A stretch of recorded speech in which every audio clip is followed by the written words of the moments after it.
Ladies and gentlemen of the media, good morning. Welcome on down to Congress Place, Sophia, for today's press conference. My name is Ryan Belgrave, National Chairman of the PNCR's Youth Arm, the Ghana Youth and Student Movement. I shall be the moderator for today's press conference. Joining me on this set today is Executive Member of the People's National Congress Reform and Minister of Citizenship, Minister Winston Felix. Mr. Felix will be reading the party's prepared statement today, after which we will respond to questions fielded by you, the members of the media. So I'll turn you over to Minister Felix to read the prepared statement at this time. Thank you very much, Ryan. Members of the media, good morning. My presentation today is entitled Tackling Crime, Dismantling of the Criminal State. The People's National Congress Reform, the PNCR, affirms that the security and safety of all Guyanese is paramount. Under the People's Progressive Party civic government, great damage was done to the security of our country, especially between the years 2000 and 2008, which we refer to as the Troubles. The extent of the damage done during that period was so extensive, the security sector is still recovering. However, the APNU plus AFC government is committed to the security sector reform. We are committed to restoring law and order in Guyana. We are committed to restoring integrity and trust in our security forces. The PNCR recall that under the PPPC, Guyana was infamously known as the narco economy, violent crimes and endemic corruption. During its time in government, the PPPC aligned itself with organized crime, using their activities to line their own pockets while pushing our country into anarchy. Guyanese lost confidence in the PPPC and voted them out of office in 2015 because that party persistently failed to address the people's basic needs for safety and security. The PPPC now wants Guyanese to forget that it was under their watch that contraband smuggling was prevalent, narco trafficking and gun running were commonplace, gun crimes were at an all-time high, drug death squads roamed the streets, causing over 400 unsolved murders, including the murders of journalist Ronald Waddle and activist Courtney Crummy-Wing. Human trafficking was commonplace, with the U.S. Department placing Guyana on their watch list. Crimes such as bribery and armed robbery, arson, interpersonal violence, murder, piracy, rapes, all increased under the PPPC. The Ghana police force was starved of resources and training they badly needed. The PNCR is proud that in just 4 short years under the APNU plus AFC, Guyana is finally moving in the right direction. Serious crime has been reduced to over 3,600 incidents in 2014 to just under 2,700 incidents in 2018, a decrease of 25%. The Ghana Police Force has been expanded and given the resources and training they need to fight crime. Unlike under the PPPC, today crimes are being solved. Specialist police units have been established to fight organized criminal gangs that once controlled our country. Due to these increased initiatives, there has been a 25% drop in murders from 149 to 111. A drop in reported cases, burglary, and breaking and entering. The PNCR calls attention to the thousands of streetlights and CCTV cameras that have been installed all across Guyana. And under the APNU plus AFC, in many regions, the installation of streetlight has caused a reduction in petty crimes. Residents across 7 constituencies in the East Berbice Quarantine region are no longer afraid to venture out at night, thanks to the newly installed streetlights. The PNCR, as a partner in the APNU plus AFC government, takes pride in the efforts that our government has made to rid Guyana of corruption and bribery.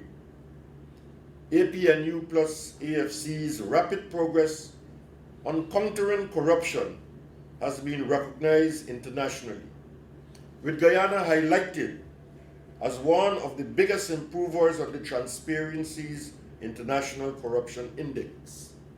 Guyana has seen a 27.5% improvement in its ranking.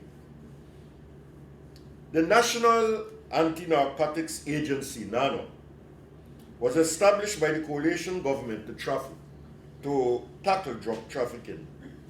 As a result, we have seen an increase in narcotic seizures, with over 800 kilograms of cocaine, 65,000 kilograms of cannabis, and 1,900 kilograms of heroin seized in 2017 and 2018. Guyanese authorities initiated 503 prosecutions and convicted 227 individuals for narcotic trafficking during the same period. The PNCR is cognizant that crime is an issue that affects all Guyanese. We all want to be able to walk our streets safely. We all want to live in safe communities.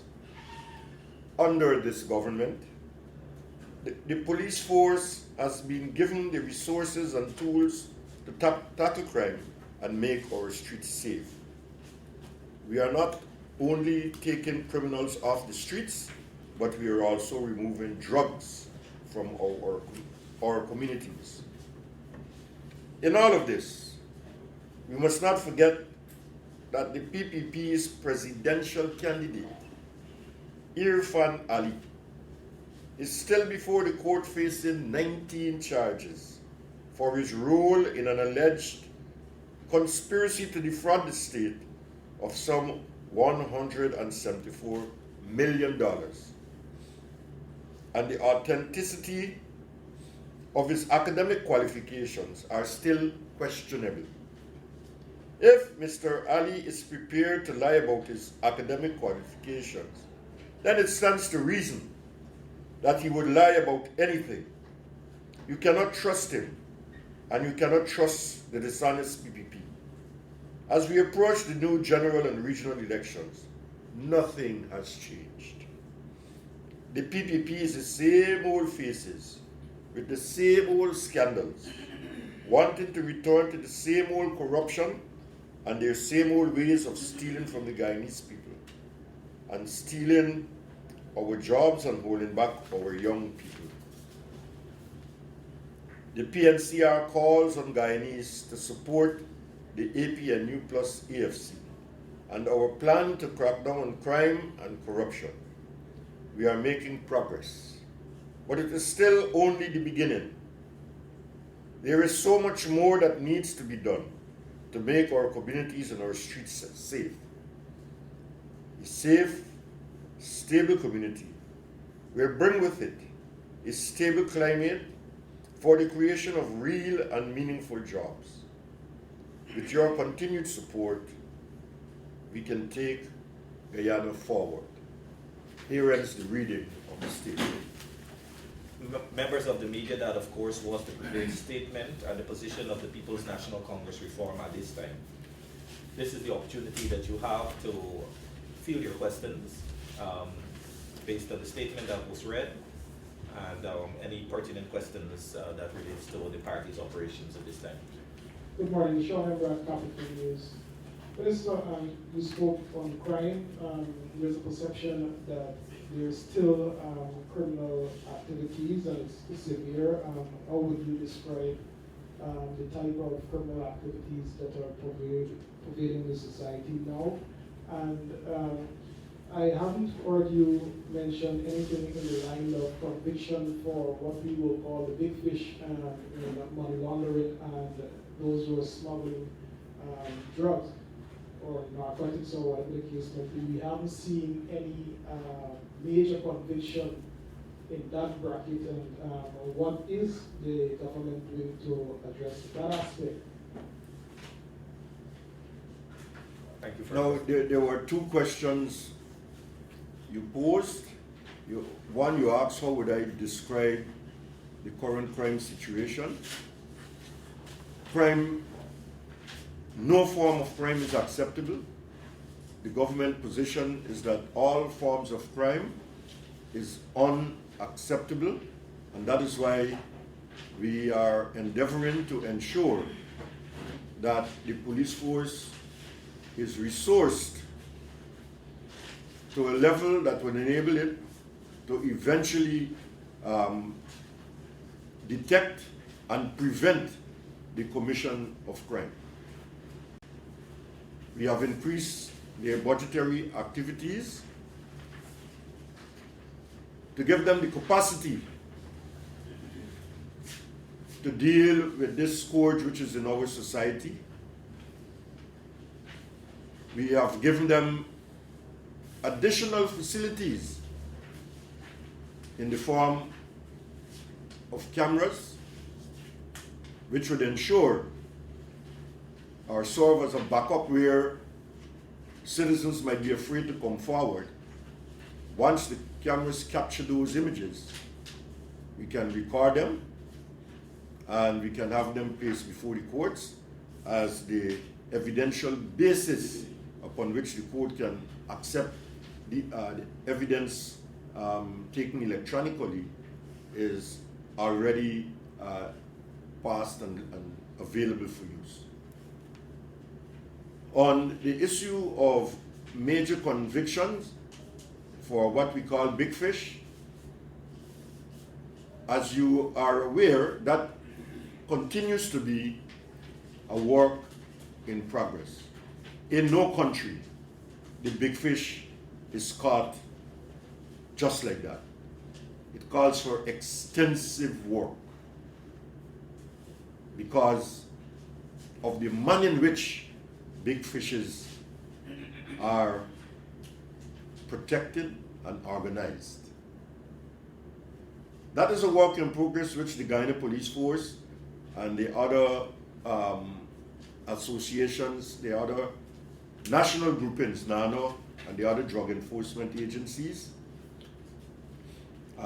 will address, utilizing intelligence gathering, utilizing technology.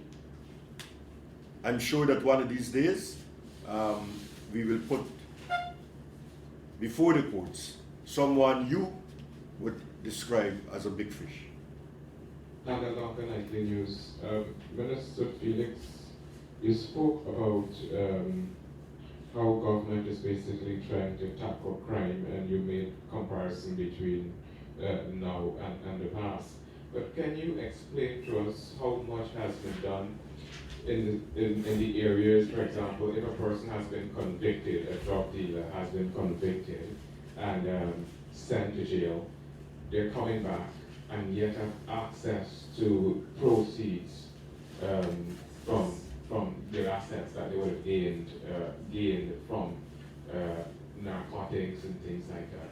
I want to bring the point home a bit closer. Let's say, for example, Logican, he's coming back pretty soon and might very well still have access to some of his assets that he would have gained or acquired supposedly while he was involved in the drug trade. What has the government done in areas like that? That's just an example, by the way. Okay. Issues involving Raja Khan are better dealt with by the police. I'm not shying away from the answer, but I'll give you a general answer. And my general answer would go like this. There are provisions under the Narcotic Drugs and Psychotropic Substances Act to deal with asset forfeiture with respect to persons who are convicted in Guyana for trafficking in narcotics. Those provisions are there. So a person who you would regard as a big fish, once convicted in Guyana, his properties, the court would order the confiscation of his properties, and there's a certain manner in which those properties, according to law, would be administered. If the person is convicted outside of Guyana, some courts outside of Guyana would order the property in Guyana also confiscated, sorry. I am not aware of the legal procedure in place to effect such a seizure, since it is outside of the jurisdiction. And I don't know that we have ever been able to confiscate any property of a Guyanese drug dealer who has been convicted outside of Guyana. I don't know I'm not sure how the laws would respond to that. Can we proceed to confiscate someone's property? I don't know if the law is probably amended to include such forfeiture. But that is a gray area right now for me. Maybe we need to proceed to improve the laws to ensure that there can be some compatibility and enable asset forfeiture where drug dealers are convicted. But I know if they are convicted for an offense in Guyana, their assets can be forfeited. The gray area is whether that law also applies to foreign convictions. That's the gray area. But locally, it can be done. And there are rules within the law which says how the property is to be administered. So locally, we are okay. But if the conviction is outside of Guyana, I'm not so sure how that would work. But before, has that answered your question? Thank you, Mr. Stablick News. In your presentation, you spoke about what it was before 2015. Understandably, during that period, we would have seen built up a lot of resentment, anger. Could you talk to us about efforts at reconciliation that this government would have put in place? Because we can talk a lot about punishing the perpetrators, but how do we comfort victims, and how do we deal with the wrongly accused, the vilified, etc.? What efforts have been made by your government to have reconciliation in place? And secondly, this is off brief, but in your post as Minister of Citizenship, there has been questions raised that yes, there has been an accounting for the Haitians entering Brazil, but none for them leaving Guyana. There have been concerns raised that they are part of a trap that is being used to smuggle persons, which often leaves them vulnerable to trafficking. Is there anything that government would be doing in relation to that? Now, there are two parts to your question. One, what is government doing to, it said, reconcile with victims? that is a work in progress. I think within the laws relating to child protection and violence against women, I think that there are measures in place to counsel the victims, and in some cases even the perpetrators. That is in place so that victims, one, according to the law, where there is abuse and violence, you can have a restraining order in the first place. That's to protect the victim against continued abuse or violence. And there are facilities in place for the counseling of the victims. There are facilities in place, I think, also for counseling of some suspects or some perpetrators. In the form of ordinary street crimes, I think we have now to progress to that mode, to develop schemes and training, because there are two sets of skills which are needed to counsel and comfort victims of crime as against those who are victims of violence and abuse.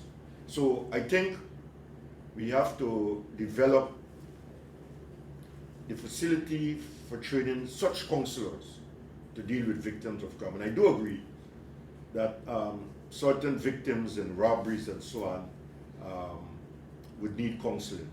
But there's a different set of skills, and I think those are to be developed. But we do counsel the victims of abuse and violence. I think my question may have been misinterpreted slightly. In this case, perpetrators the state. The victims would be those young men who were wrongfully imprisoned, tortured, those communities that were vilified and constantly on the guard and stress. How does government work to reconcile with them?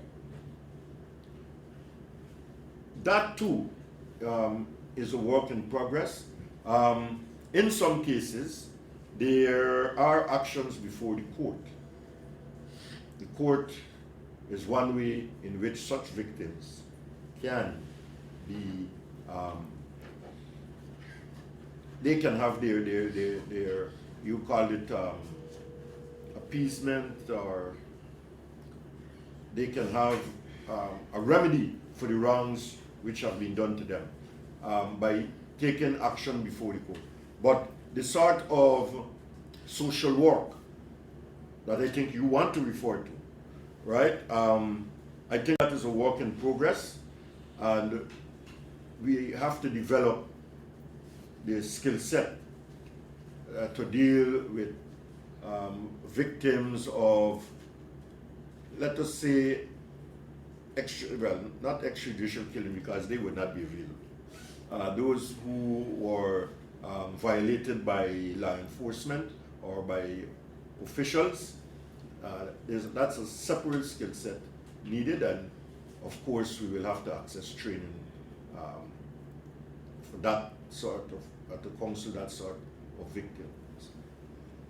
On your other question, which is a very popular one in these days, I gather that you want to know what government is doing to account for those leaving, right?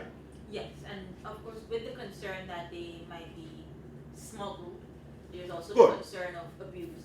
Now, we have improved the facility of the police to investigate these crimes. I have in my office, and which I have shared on previous press conferences, that the Ghana Police Force for 2019 has investigated and charge more persons. I think it's somewhere around 11 or 13 persons charged. More cases than any other period in the 23-year-old history of the PNP. I've said that already. I have also shared that in none of these cases have we found one Haitian, not one, being smuggled. Not one being involved in human trafficking, not as a victim, neither as a perpetrator.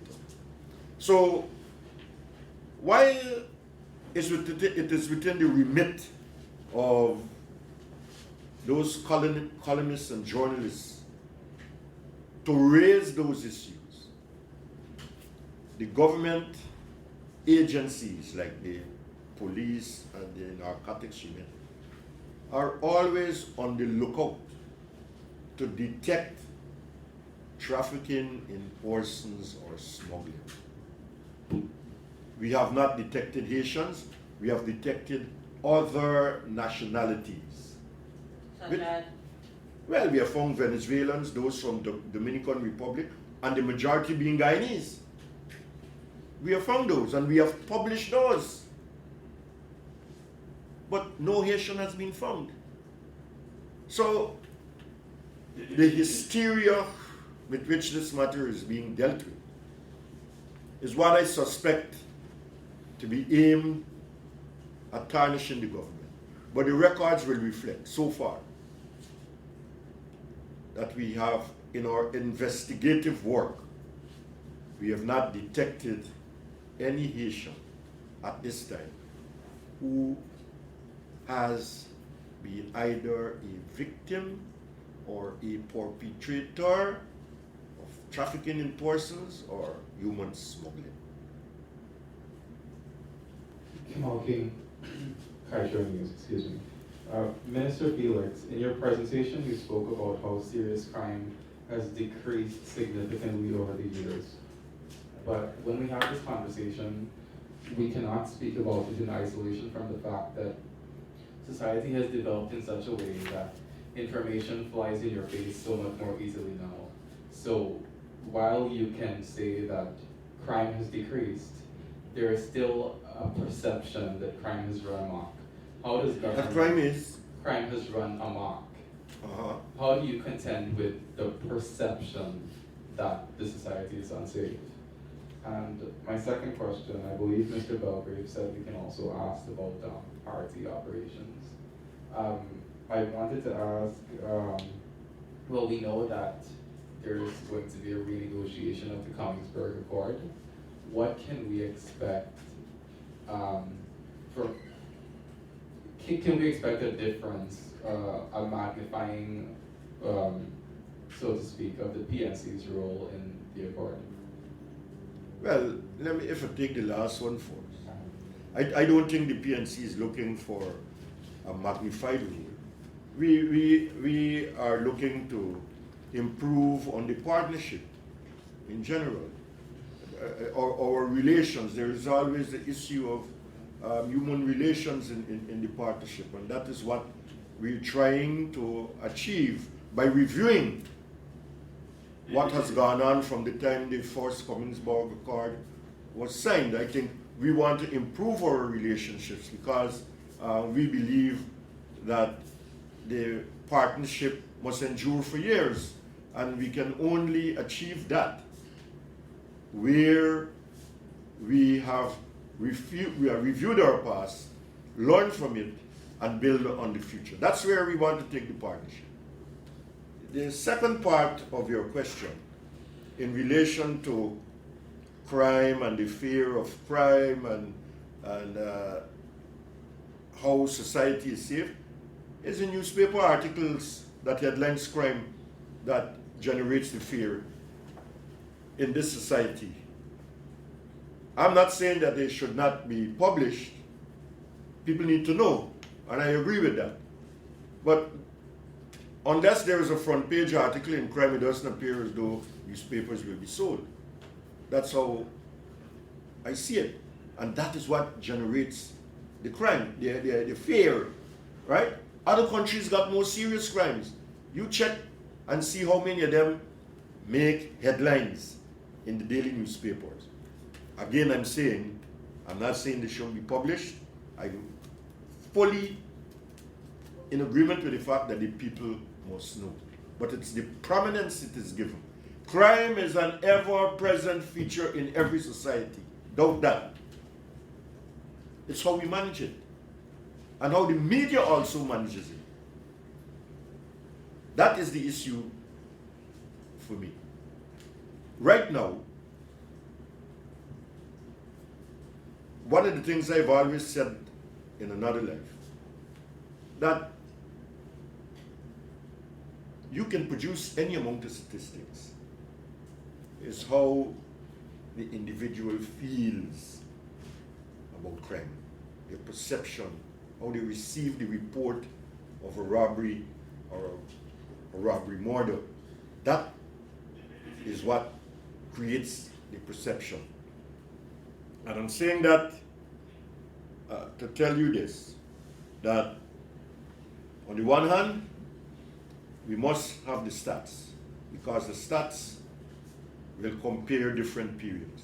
What I can tell you now is that the robberies which were occurring at a certain time are far less now. If you have one or two bad robberies in this period, I'm saying to you that I woke up some mornings and there were 5.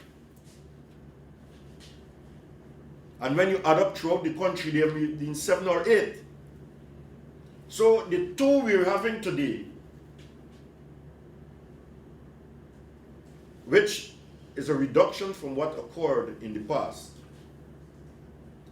is still capable of creating negative perceptions. And that is why we are at pains to keep the public updated constantly as to how we deal with crime, and we're presenting what figures we have available to us to suggest that, okay, you've heard about this robbery, but we're tackling it, the crime generally, in a way to ensure, one, that there's detection. We're training the police, and two, there are preventive methods. Look at what the police is doing. They're setting up cameras in the streets. They're using intelligence gathering methods to assist in solving crimes. They are using public relations measures. Their community-based projects are all geared at gaining support of the public to report crime and to assist the police in solving crime. The police cannot solve crime unless there is public support and involvement. Minister, follow-up question on the APC Accord. Are the party at all concerned about recent statement by Minister Ramjitan on the Alliance on the Move program in Berbice, where he's giving... On the what program? Alliance on the Move in Berbice, where he was saying that the safeguard that the AFC have in the AP and AFC partnership is that they have X amount of seats in Parliament, and if a chance the APNU misbehave, they can say, well, they will collate with the opposition, and that is the safeguard, right, that they have to hold the partnership together. Is this at all any concern to what you're saying, that you're looking to build the partnership in a way, and now that statement is being made public? Now, Minister Ramjitan, as a member of the of the AFC, has a right to articulate his party's position. If the PNCR has a problem with that statement, when they meet, clarity can be sought. But we are not going to challenge another leader over a statement he has made. If the statement is worthy of clarity, there are avenues within our coalition to resolve that. And the fact that you have not yet heard any rumblings means that the situation either is clarified or would be clarified shortly. Because there might be need for clarity, but not a need to misunderstand the intent of Mr. Ramjita. To make the kind of chronicle, coming back to the question of crime that Kemal was speaking about, you said that we put a lot of resources into the Guyana police force to improve the way that they could be able to tackle crime. But we still see basic services like, for example, 911 not functioning. The other day there was a report from, I think it was in Diamond, where the persons called the police, there was a robbery, the police were called, it took them over hours to get there. I can personally attest to the 911 situation. There was a domestic violence incident in my neighborhood. I called 911. A young lady answered, and she said she can't deal with that I have to call my nearest police station. She didn't ask me if I had credit to my phone to call the police. She just said, hold on, I'll give you the number. I didn't like how it was handled at all. She doesn't speak to you properly. And other persons can speak to the fact that they call 911 and they don't even get through. So while we're dealing with all these big measures to tackle crime, why are we finding it difficult to handle something as simple as fixing the 911 situation here? There are two issues you have raised on the 911. One is personal attitude, which all I would tell you, having dealt with this issue from both perspectives, is that you need to make a formal report against that person for disciplinary action. The second part is technical. And I was led to believe that the technical aspect was remedied. But it is apparent now that there's some other technical problems with 911. In my time, 911, the problem was not detected. You had calls, and the calls not coming through, or coming through in part, or a whole host of problems with 911. But I thought that the technical problems were solved, but they have not appeared to be so. I will check on that. The other aspect, if the member of the force who passed you on to another, or suggested that you contact another police station, from where I sit right now, I don't think that is correct. They should have done that. And that is why you needed to get the commander in charge and report that you made this report at this time, on this date, and the person who answered the phone sent you to another police station. I have, like you, even while I was a member of the Guyana Police Force, do not like to pass on the public. It is the duty of the police to make the contact. Take the information, make the contact, and send off a response to respond to that report. So, if you allowed it to pass you, I still think there's an opportunity for you to get a remedy, because if you don't report it, it means that the officer in charge has no opportunity to take action to correct that situation. But the technical aspect, I can't give you a definitive position. I'm not sure of that, but I will check on it. Thank you, ladies and gentlemen of the media, for coming down. We do look forward to having you here next Friday as we have another press conference of the People's National Congress Reform. Do have a safe journey back and a wonderful rest of the day.